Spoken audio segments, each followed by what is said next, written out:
Zaburi ya kabiri turahera ku murongo wa mbere kugeza ku wa 12. Dusome. Abanyamahanga ni iki kibateye umuvurunga, n'amoko yagiriye ingingo iki ivy'ubusa. Abami bo mw'isi baragomoye, n'abakuru bahurije ingingo hamwe kugwanya Uhoraho n'uwo yarobanuje amavuta. Bati ngo ducagagure imvuto batubohesheje, dutekure ingoyi badushizemwo. Umwe avyagiye mw'ijuru azobatwengera mw'ijigo, umwami Imana azobakengera, maze azobabarirana uburake bwiwe, azobateza ubwoba uguhambara kwiwe gukomeye. Ati ni jewe niyimikiye umwami wanje kuri Siyoni, umugwa wanje wera. Ndavuga rya jambo rishinzwe, Uhoraho yarambwiye ati urubura bwanje uyu munsi ndakuvyaye. Nsaba nzoguha amahanga azabe umwandu wawe, n'impera z'isi zize zibe ishamvu yawe. Uzobamvunaguza inkoni y'icuma, uzobamenagura nk'ikibumbano. None rero mwabami nimuca ubwenge, mwabacamanza bo mw'isi nimwemere kugirwa inama. Musabe Uhoraho mwubashe, munezeranwe uguhinda agashitsi. Umurongo wa 12 niwo tuza guhagararako. Haravuga ngo mugumbire urya mwana kugira ngo ntarake, namwe mugahonera mu nzira, kuko uburake bwiwe bwoca buziriringa, hahigwa abamuhungirako bose. Imana nihabwe icubahiro. Cete candikiwe Abaheburayo igice ca 10 duhere ku murongo wa 26. Haravuga ngo imburi, kuko namba dukora ibyaha ibigirankana, kandi tumaze guhabwa kumenya ivy'ukuri, ntihaba hagisigaye ikimazi c'ibyaha, ariko haba hasigaye kwitegana ubwoba, gucirwa kwiteka no kwitega umuriro w'inkazi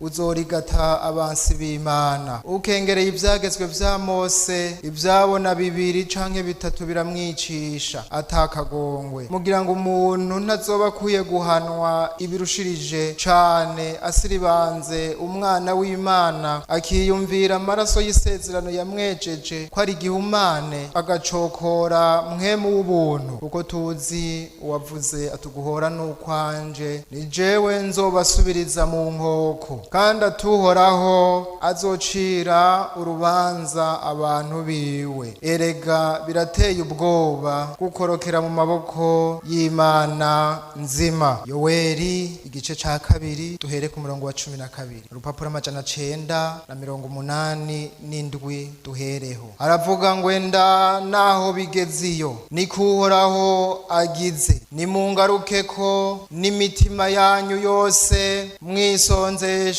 murira muboroga. Imitima yanyu aba ariyo mutabura, ariko si impuzu zanyu. Kandi mugaruke kuhoraho Imana yanyu, kuko ari nyabuntu, yuzuye imbabazi, iteba kuraka, igira ikigongwe cinshi, kandi yigarura ngo ntizane ikibi. Ntawe ubizi, kumbure yohindukira ikigarura, ikabasigarana umuhezagiro. Niwo mafu y'amashikanwa n'ibiturire vyo gushikanira Uhoraho Imana yanyu. Nimuvugirize inzamba Isiyoni, mushinge igihe cyo kwisonzesha, mutangaze hose haba ikoraniro ry'agahebuza. Koranya abantu, mweze ikoraniro, mwegeranya abatama, mukoranye abana n'abakiri kwibere.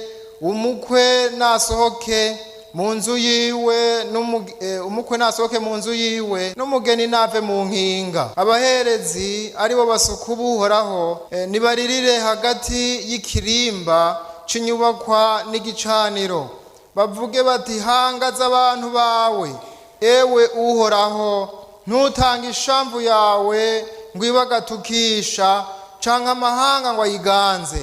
Niki kibavugisha mu mahanga Imana yabo iri hehe? 18. Maze Uhoraho agirira ishaka igihugu ciwe, agirira ikigongo abantu biwe. Uhoraho yishura abantu biwe, atehengira mbarungikira amasaka na vino n'amavuta ya elayo, maze muzota kabi, kandi sinzosubira kubahindura agatukisha mu mahanga. Ariko babansi b'iburaruko nzobabashira kure, ndabahindire mu gihugu c'ikigatwa c'akahebwe. Ab'imbere mbasuke mu kiyaga c'iburasirazuba, ab'inyuma mu c'iburengerazuba. Nuko waba uzoduhuka bona agacuku k'ibore ryabo, nako nuko kuko bakoze ibihambaye. Reka tube turageza ngaha n'aya majambo y'Imana, twongere dusenge Imana. Mana data wa twese uvyagiye mu ijuru, turagushimiye imbabazi zawe zamaho ibihe bidashira. Urakoze kukuranije umugeni wawe kugira ngo umucurire amajambo. Ngaba baje Mana, ngaba baricaye Mana, nanje mpagaze hano imbere yabo ndi umushumba w'imburakimazi, ntaco noshobora gukora ntagufise, atari wewe uvuza abantu botaha imvumure. Ndakwinginze mpwemu wawe ngo azahishurire umuntu wese bimukwiriye, ntihagire ubutaha imvumure. Urakoze kuza kubikora, nanje ndavyizeye mw'izina rya Yesu, amena. Aya majambo y'Imana tumaze gusoma, dusomye menshi, ariko kandi mfise iri jambo ryo muri Zaburi ya 2 uyu murongo wa 12 hatubwiye ngo mugumbire urya mwana kugira ngo ntarake, namwe mugahonera mu nzira, kuko uburake bwiwe bwoca buziriringa, hahigwa abamuhungirako bose. Yesu nashimwe. Umugumbire urya mwana kugira ngo ntarake, n'iri jambo mfise. Ivyoratsa umuntu birashoboka, kandi turavye mu ijambo ry'Imana nibiratsa Imana birabaho, ariko ico Imana igomba ni imbabazi. Igomba ko abantu bose baheba ibizira bibabaza Imana, ibizira vyorakisha Imana. Umuntu wese akayikorera bikunze, yihanye, yejejwe mu mutima. Yesu nahabwa icubahiro. Iyi Zaburi ni nk'ubuhanuzi. Uyu mwanditsi yariko arahanura ibizoba muri iki gihe c'iwacu, muri iki gihe ca Yesu. Yesu ntiyari bwaze, mugabo barabibona bikiri kure. Ijambo ry'Imana rivuga ngo baranabisasirira naho batabibona. Arahanura rero, aravuga aya majambo ngo abami bo mw'isi bahagurutse kurwanya uwarobanujwe amavuta n'Uhoraho. Bariko bavuga kuri Kristo azoza, mugabo abami bo mw'isi n'abakuru ntibari babikunze. Yashikiye muri resistance, yashikiye ahantu abantu naho bari mu mwiza ntibari babona ko bari mu mwiza, bo babona ko bari mu muco. Ukuza kwiwe kwarabagoye. Murazi igihe yaza ba Herode baragize amanama, barabura ibyiwe, barashinga iminsi, barashinga kwica abana kugira ngo bikunde na Yesu agendemo. Yesu nahabwa icubahiro, Yesu nashimwe. Naho bogomora, naho abakuru boshinga ingingo, byose n'ubusa imbere ya Yesu. Yesu nashimwe. N'igihe amaze kuvuga ubutumwa ivyo vyaranse, n'igihe yapfa, bari bazi ngo baramwishe, bari bazi ngo biraheze, mugabo baragumana amakenga. Baravuga bati uyu muntu yarigeze kuvuga yuko azozuka. Yesu natugirire neza. Abo n'abami bo mw'isi bari baragomeye kugira ngo ubushobozi bwa Yesu ntibuze bugaragare. Baravuga rero ati naho apfuye tukamuhamba, turabonye ko tumuhambye nivyo, mugabo reka dushingishe imva, dushireho abasoda bakomeye bararire kugira ngo barinde imva uyu muhumvyi ntazohava azuka, canke ngo abantu biwe bazavuye ngo yazutse atazuze. Barabashiraho, baragerageza kurinda, mugabo vyose vyabaye ubusa. Yesu nashimwe. Nta na kimwe abo mw'isi bazoshikako. Igikuru nuko twogumbira uwo mwana twese. Yesu nashimwe. Niribuye ryashizweho ntirigumye imfuruka, naho bamwe batagemeye, naho bamwe barishibuye, niryo ryari irigumye imfuruka. Yaravuga ko hazobaho rero ibi bintu vy'amaresistance, ibi bintu vyo kuvyanka ivya Yesu. Bari bazi ko bizobaho. Ijambo Imana yampaye niririvuga ngo mugumbire uyu mwana kugira ngo ntarake, namwe mugahonera mu nzira. Yesu atugirire neza. Niri jambo ry'Imana, umuntu wese asubire yiyumvirize wenyene yuko yagumbiye uwo mwana ni Yesu. Yesu nashimwe. Wiyumvirize uti koko naramugumbire. Kugumbirana ni kimenyetso c'urukundo, ni kimenyetso c'umuntu ukunda. Umuntu udakunda ntumugumbira, umuntu udakunda ntumugumbira, ariko umuntu ukunda murahoberana ukamugumbira, ukumva ko mufitaniye igishika. Yesu nashimwe. Mugumbire ujya mwana kugira ngo ntarake. Turi mu gihe c'ubuntu. Mu iki gihe c'ubuntu kirafise iherezo ku muntu. Yesu atugirire neza. Ubu buntu uri muri bwo kiriho. Izi mbabazi turi muri zo kubera ishengero rikiri mw'isi. Mugabo munsi ibintu vyahindutse kandi ibintu birahinduka ku bantu, birahinduka ku muntu, bishobora kubera rimwe canke ntibibere rimwe. Mugabo igikuru nuko umuntu yogumbira uwo mwana kugira ngo ntarake. Ibihe byose umuntu akumva ati kabisa ndagumbiriye Yesu, ndamwumva twarahuje, ndamwumva mu mutima, ndumva ko nkimugumbiriye ivyiwe biraza muri jewe nkavyumva. Yesu nashimwe. Ndamwumva. Yesu novuga abagumbiranye muribuka Mariya na Elizabeth ukuntu bagumbiranye kuko vyari ibintu vyiza, hakagira ibintu biza mu mitima yabo. Yesu nashimwe. N'iri jambo rivuga ngo mugumbire umwana ntara. Twasomye ijambo ry'Imana mu Baheburayo hariya mu gice ca 10 aho batubwira ngo uyu muntu yamaze kumenya ukuri ngo hanyuma wagahindukira agakora ivyaha ibigirankana ngo nta kindi kimaze c'ivyaha kiba kikiriho.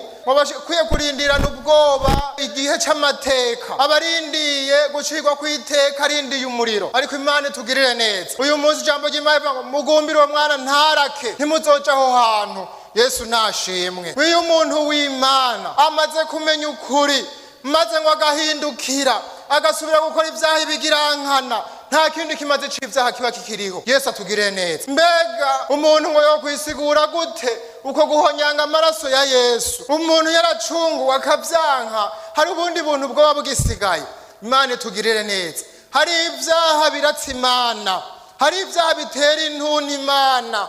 Ivyo turabibona mu ijambo ry'Imana, vyarabayeho kandi n'ubu bikiriho. Nasomye ijambo ry'Imana rivuga ngo nk'uko vyari mu gihe ca Nowa niko bizoba n'ubu. Aho abantu ngo bazobavuga ngo hari amahoro, ngo nta nkomanzi, hari amahoro, abantu barya, abantu banywa, barongora, bashingira, ngo niho ngo kuhona ngo kuzobaza ko giturumbuka nk'umutego. Imana idutabare. Yesu atugirire neza. Biradusaba ko twama turi maso. Umuntu akumva ati ndacagumbiriye uwo mwana, turacyari kumwe, haba mu mahoro, haba mu bihe bigumye, haba mu bihe vyoroshe. Umuntu akumva ati wa mwana turacari kuko bizoza giturumbuka, bishobora kuza giturumbuka. Mugabo warahagaze neza muri Yesu, nta bwoba buriho. Yesu nashimwe. Usomye ijambo ry'Imana guhera mu isi ya mbere, hariho isi yakuweho kubw'ivyaha vy'abantu.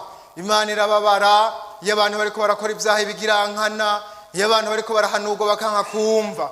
Ivyo biratera intuntu Imana.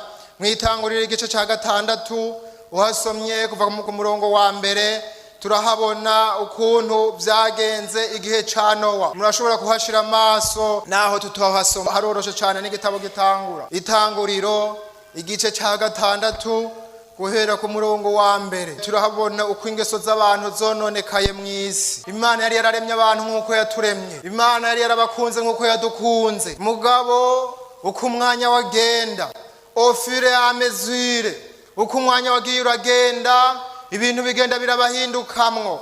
Iki gihe rero ijambo ry'Imana rivuga ngo abana b'Imana bitegereje abakobwa b'abantu babona ari beza. Imana iranka ikintu citwa ikivange. Yesu natugirire neza. Muramaze kubona mu Bisirayeli ikintu cyagiye kiba kwegera mu rugendo cari ikivange. Iyo hari ikivange ibintu biravangana, ibintu bikayoberana.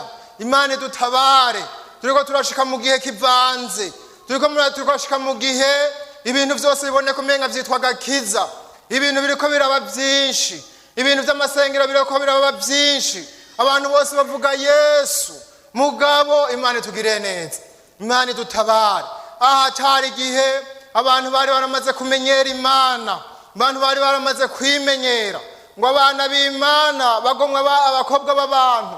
Erega uko ibihe bigenda ni kwisi iguma itanga insiguro, ikazana ibintu no, ibi ni sero druwa, ibi nagateka kiwe. Yesu natugirire neza. None biremewe ko umuntu yobuze ubundi kurongora umuntu, yamushimye bagira ati natware, n'uburenganzira bwiwe, siko sero druwa. Mugabo turabona ijambo ry'Imana ibintu bicanganye, ibintu yo bivanganye, mu nyuma biragira ingaruka mbi. Muri uwo mwanya umenga ibintu biraryoshe, muri uwo mwanya umenga ibintu ni vyiza, mugabo hagira iherezo ribi.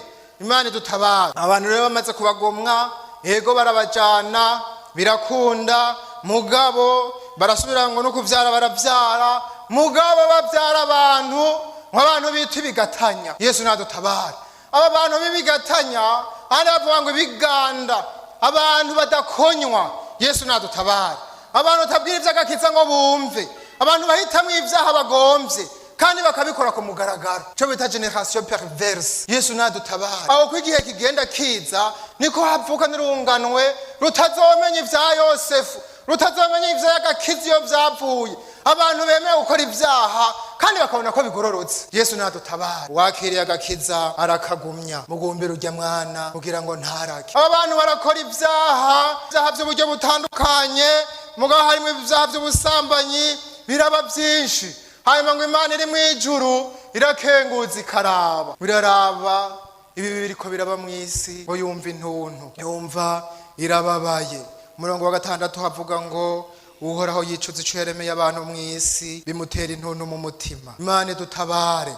Uyu munsi ijambo ry'Imana rivuga ngo mugumbire urya mwana kugira ngo ntarake, mugahonera mu nzira. Uyu munsi mwiza, umuntu wese arashobora kubona ati by'ukuri ibintu ndiko ndakora biratera intuntu, ibintu biratera intuntu. Hari ibintu umuntu akora abantu bonyene bakagira intuntu. Mbega Imana yo yaremye umuntu, mwibaza ko bimerewe gute? Imana idutabare. Aho umuntu wese arashobora kubona ati ibintu bitera intuntu, ibintu bitera abavyeyi kwicuza, ibintu aho mbaye abantu baricuza.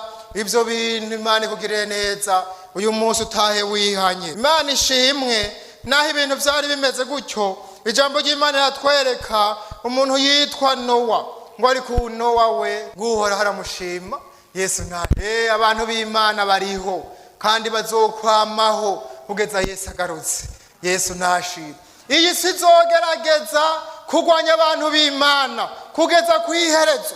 Jambo ry'Imana rivuga ngo habaho kugerageza, ngo no kugira ngo barangwe nuko nabizeye, ngo nabatoranijwe, ngo ata numwe yovamwo. Muga Imana ngo ravuga ngo ico gihe kiragerugwa. Yesu ntashi. Ahari abadayimoni, ijambo ry'Imana rivuga ngo nabakuru nabububasha nimwemu biza ahantu ho mwijuru n'ibintu vy'ibigatanya. Hariho ibiguma bija inama yo kugirira n'ababera, yo kugirira n'abantu b'Imana, inama zigakora n'ibintu vyo hejuru, mugabo naho bazobigerageza. Yesu nashi. Ivyo bintu ntazobishobora. Yesu nashi. Umuntu yejejwe ivyo n'impirahisi, ivyo n'amajambo y'ibinyoma, ivyo naco bizogira ba Yakobo. Yesu nashi. Mugabo bizobaho. Ijambo ry'Imana ravuga ngo baragwana, bagwanya wa mwagazi, baragwanya bera, aho banesheje mwagazi arahaguruka. Yesu nashi. Hari aho dushika ahantu umuntu akumva ko yagwanijwe, yashitse kure, mugabo apfukamye gusa. Yesu nashi. Apfukamye avuga ati Yesu nizeye. Haleluya. Yes. Yavuze ngo amwizeye ntibazopfa. Umuntu wese amwizeye ntazomaramara, umuntu wese amutabaza aramutabara, agacuresha intambara. Naho bazohaguruka dupfe kwezwa gusa, apfe kutaraka. Niwe muhamagara ataratse azokwikangurira kugutabara. Tugira ubwoba. Yesu nashi. Ijambo ry'Imana, aba bantu ingeso zari zarononekaye, biratera intuntu Imana. Imana irababara, iri mu ijuru irahwebuza, ikaraba abantu ivyo bariko barakora. Aho Imana irakuzi, Imana iraraba umuntu wese ivyo akora, ikamuraba ivyo akora muhira, ikamuraba ivyo akora mu nzira, naho yoba yinyege. Imana ica kwa Aburahamu wundi munsi, usomye ngaha mu Itanguriro 18. Imana ibona umugororotsi mw'isi yitwa Aburahamu, iravuga ngo abo hirya yiwe hariho na mwene wabo, hariho umuhungu wabo yitwa Loti. Yarabaye ahantu mu gihugu cyitwa Sodomu ni Gomora, ibisagara bibiri byari bikomeye. Abantu baho bari barashitse ahantu ibyaha babikora ibigirankana, bya byaha by'ibigirankana. Yesu nadutabara. Naho mubuza tokwemera, ukamuza ati mwene data kinica, bakabya. Yesu natugire neza. Imana ica kwa Aburahamu, izana abamarayika, baraza kwa Aburahamu, barara umutama Aburahamu atunganiye Imana. Naho atari muri ico gihugu cy'Isodomu, yarazi ko hariho umuhungu wabo yagiye muri ico gihugu kibi, mu gihugu cy'ikinyabyaha. Abantu bakora ivyaha ibigirankana ku mugaragaro, bakibaza ngo bizoheruko. Ibi vyaha ntibizoheruka. Yesu nadutabara. Nimba uriko urakora ivyaha bizoja ku gatwe kawe, umenye ko bitazoheruka. Iciza icyiza ni uko wogumbira uwo mwana ntarake, niyamara kuraka uzohorera mu rugendo. Twumvise imburi, haleluya, ngo nimungaruke. Imana ishi, Imana igomba ko abantu bayigaruka. Iragenda kwa Aburahamu iramubwira ati Aburahamu, ndi mwijuru numvise ibintu hari Sodomu, numvise ibintu, numvise induru nyinshi, abera bararira, numvise induru nyinshi kandi birumvikana ko hari ibyaha byinshi. None ndagiye kuraba ibintu ntibikwiye kugumuka, ndababaye. Imana irababara kubw'ibyaha abantu bariko barakora. Baramubwira ati kandi tuca tugihonya, tuca tugitongora. Imana yamara amaje, tugiye kuraba uko bimeze, dusanze ari byo ibintu bizoba biheze. Mugabo Aburahamu yibuka ko hari umuntu acaje imbere y'Imana, arayibaza ati none nimwasanga y'abagororotsi na 50 bobo muragihonya? Yesu nadutabara. Baramubwira bati Aburahamu mugororotsi, nitwasanga 50 turakigirira imbabazi. Hari ibintu biba bibi. Yesu nadutabara. 50 gusa. Yesu nadufasha. Arasubira aravuga ati ngira ngo mu bana baro hova mwabononekaye ntibakwira 50. Mbega ni wasanga yo 10 hoho wogihonya? Tinaho woba 10 nokireka. Imana irakunda kandi ntijaniranye, ntayizokwigera ijaniranye. Abayo ngo yabamenyekeye kandi ngo banditswe ko ngo ikimenyetso ngo yuva ngo uhora haraza biwe ngo umuntu wese wavuga iryo zina wagirente abanza ave mu kugabitanya. Ivyo biranditse imbere y'Imana. Umuntu wese avuga ko agomba kujana nayo ava mu kugabitanya. Yesu nashi nuko kugumbira uwo mwana kugira ngo ntarake. Hanyuma avuga ati nimugende. Baragenda ariko nkuko vyari cari gisagara kirimo ivyaha byinshi. Abamarayika bashitseyo urabazi bari kwa Loti, abanyagisagara kubera bari barononekaye baca baragenda. Acari gisagara kirimo ivyaha by'ishano, ivyaha nk'ibiriho muri iki gihe. Yesu nadutabara. Nakatabonetse kari Sodomu, nakatabonetse kari Gomora. Ivyakogwa Igomora, ivyakogwa Sodomu nivyo biriko birakogwa no musi. Hari kitariko kirakogwa, hari ivyaha by'ubusambanyi, hari ivyaha by'uko abagabo basambanya abandi bagabo. Ubona ikintu cemewe gose seroduru maraso ya Yesu. Imana idutabara. Mugabo naho biruka ijambo ry'Imana rivuze ngo mugumbire uwo mwana ntarake, kuko yoraka ibintu vyohinduka. Imana idutabara. Uyu munsi turacari mu buntu bw'Imana. Imana iriko iravuga uko aha ni Yesu aguma yamama. Data rindira, nabangahe bihana? Haleluya, rindira uyu munsi hariho abantu bihana. Yesu aguma yinginga ati rindira papa, mugumbire uwo mwana ntarake. Ibyaha byarakoze, byariho ibyaha byo kumugaragaro. Hari n'igihe urumva rero naho bobiregariza, naho vyogoye kaja mu mategeko, icaha camari icaha, icaha kizohinduka, naho boceza icaha kizoguma cira. Yesu nadutabara. Erega ibintu vya sexualite muri iki gihe umenga ni ibintu bisanzwe. None ugira ngo biranzwe, birungikwa ku mwanya, tirungikira isi yose yandura. Ntibica mu mateleviziyo, mu matelefone, ahantu hose bikagendagenda. Hari umuntu murumva yabihaniwe. Yesu nadutabara. Ni ibintu menga zero commerce, ni ibintu vy'urudandaza nk'ibindi. Yesu nadufasha. Ariko ibi Yesu nadutabara. Ijambo ry'Imana riratugabisha. Reka tuvuge murabe ukuntu igiti kimeze. Yesu nadutabara.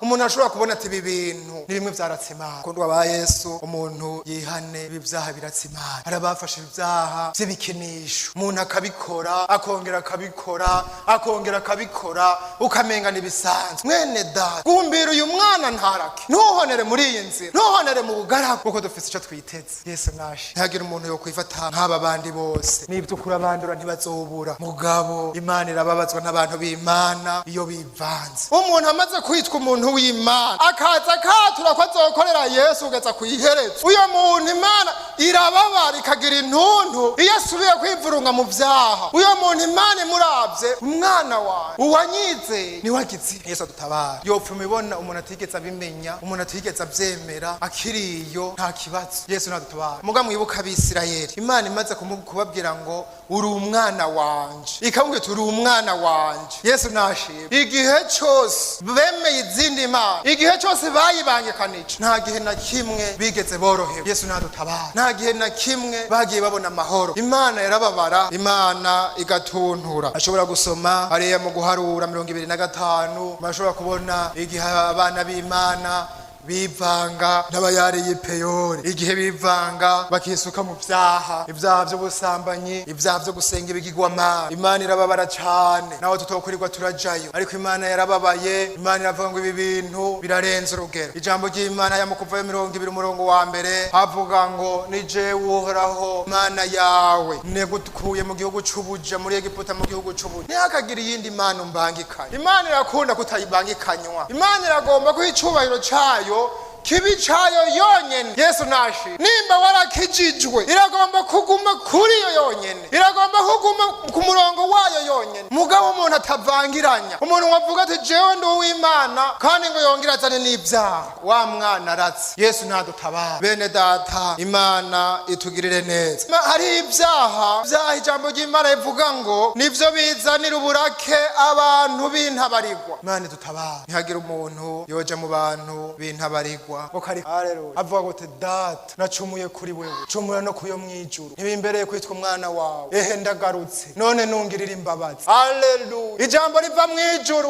ngo mwana wakoze ivyo utazi ndaguhariye bagishura. Haleluya. Imana iradukunda bene data. Ninde yayirakije? Ninde amaze imisi agendera mu bintu biratse Imana? Ninde ari muri ibi vyaha vy'i Sodomu n'i Gomora naho vyoba vyaratukuye tukutuku? Uyu musi uze kwa Yesu. Yesu nashimwe. Wumvira ijwi ririko rirakwinginga, wumvira ijwi ririko rirakwinginga, wumvira ijwi ririko rirakwinginga mugenzi. Wihane bigishoboka, wihane ibyaha byawe. Acaza senge n'umunsi w'imbabazi.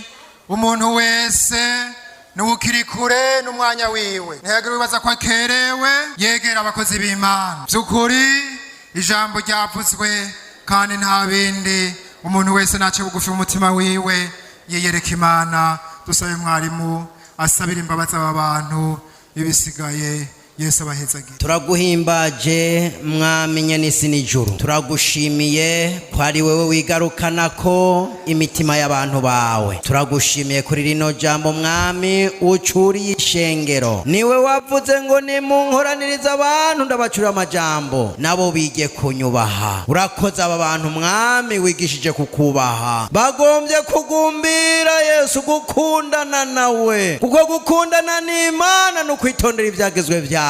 Aba rero baje kuvyitondera, baraje Mana bariko barakwaturira aho banyuranije nawe, barakugarutse ko mwami. Tugushimiye nawe ko wamuteze ibiganza nka wa muvyeyi w'umwana w'icangazi nyakubahwa. Urakoze mwami ko mwijuru haba umunezero imitima nk'iyi igarutse ku Mana. Yesu uragahezagirwa.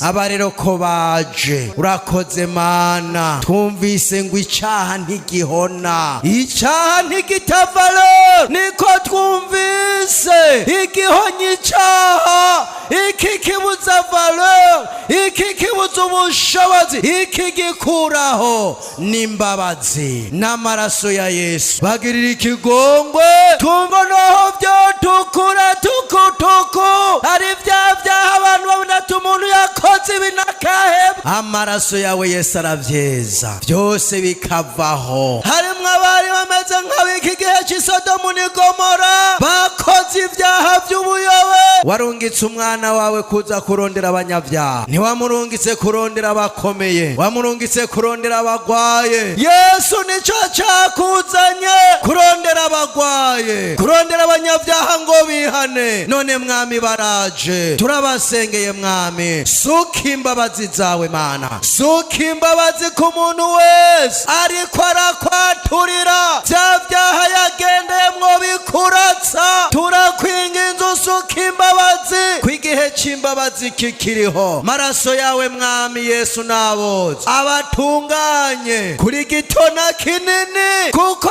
caba gito caba kinini ingero nimwe n'urupfu. Aba rero bagombye gukira urupfu. Turabasengeye mwami, turabaherekeje Mana. Amaraso yawe nakureho ivyo vyaha mwami, nubifute ubisibanganye, ubakureka imyambaro y'ubuhoma. Turakwinginze ubagire neza kandi turabasengeye Mana. Wavuze ngo uzoca ubagaburira abatakabi. Turabasabiye inkomezi Mana, ntibasubire kugendera muri ivyo bibi. Turabasabiye ubushobozi Mana, bashoboye kugenda barabigwanya kandi babineshe. Abahora babigenderamwo Mana uca ubazana bagendane n'abantu bawe, bagenya aho abakobwa bawe bari, kugira ngo bikunde Mana, bagendane ingeso nziza kubo hanze. Urakoze mwami kubahariye, urakoze. Cubuzuza mpwemu ca kimenyetso kibashireko Mana. ca kimenyetso bigaragare ko batakibigenderamwo, bigaragare ko batakiri hariya, ariko berejwe uhoraho. bashire ku ico kimenyetso uzobukoze. urakoze kubujuje mpwemu, urakoze kwa ikimenyetso, icobora gitaye iwawe. dusenze mw'izina ryawe gera Yesu, amen.